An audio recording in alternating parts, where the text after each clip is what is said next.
ನಮಸ್ಕಾರ. ನಾನು ನಿಮ್ಮ ನಯನ. ಇವತ್ತು ನನ್ನ ಬಿಗ್ ಡೇ. ಹುಡುಗಿರು ಬಿಗ್ ಡೇಗೋಸ್ಕರ ಎಷ್ಟೆಲ್ಲ ಡ್ರೀಮ್ಸ್ ಇಟ್ಕೊಂಡಿರ್ತಾರೆ. ಹೀಗೆ ಮೇಕಪ್ ಮಾಡಿಸ್ಕೋಬೇಕು, ಹೀಗೆ ಹೇರ್ ಸ್ಟೈಲ್ ಮಾಡಿಸ್ಕೋಬೇಕು ಅಂತ. ಹಾಗೆ ನಂದು ಡ್ರೀಮ್ಸ್ ಇತ್ತು. ನನ್ನ ಡ್ರೀಮ್ಸ್ನ ಫುಲ್ಫಿಲ್ ಮಾಡಿದ್ದು ದೀಪಿಕಾ ಮೇಕಪ್ ಆ್ಯಂಡ್ ಹೇರ್ ಅವರು. ಎಷ್ಟು ಚೆನ್ನಾಗಿ ಮೇಕಪ್ ಮಾಡಿದ್ರು ಅಂದರೆ ನಾನು ನಂಬೋಕ್ಕೆ ಆಗ್ತಿಲ್ಲ. ನಾನು ಅಂದ್ಕೊಂಡಿರಲಿಲ್ಲ ಇಷ್ಟು ಚೆನ್ನಾಗಿ ಮೇಕಪ್ ಬರುತ್ತೆ ಅಂತೇಳಿ. ಅದು ಅಲ್ಲದೆ ಎಷ್ಟು ಬೇಗ ಮೇಕಪ್ ಮಾಡಿದ್ರು ಅಂದರೆ ಬೇರೆಯವರೆಲ್ಲ 2 hours, ಬ್ರೈಡಲ್ ಅಂದರೆ 2 hours 3 hours ತಗೋತಾರೆ.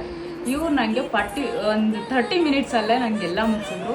ಎಷ್ಟು ಚೆನ್ನಾಗಿ ಕಾಣ್ತಿದೆ, ಎಷ್ಟು ಕಂಫರ್ಟಬಲ್ ಆಗಿದೆ ಅಂದರೆ ತುಂಬಾ ಇಷ್ಟ ಆಯಿತು. ನಿಮಗೂ ನನ್ನ ಮೇಕಪ್ ಇಷ್ಟ ಆಗಿದೆ ಅನ್ಕೋತೀನಿ. ನಿಮಗೂ ಈ ಥರ ಏನಾದರೂ ಮೇಕಪ್ ಬೇಕು ಅಂದರೆ ನೀವು ಖಂಡಿತ ದೀಪಿಕಾ ಅವ್ರನ್ನ ಕಾಂಟ್ಯಾಕ್ಟ್ ಮಾಡಿ ಮೇಕಪ್ ಮಾಡಿಸ್ಬೇಕು.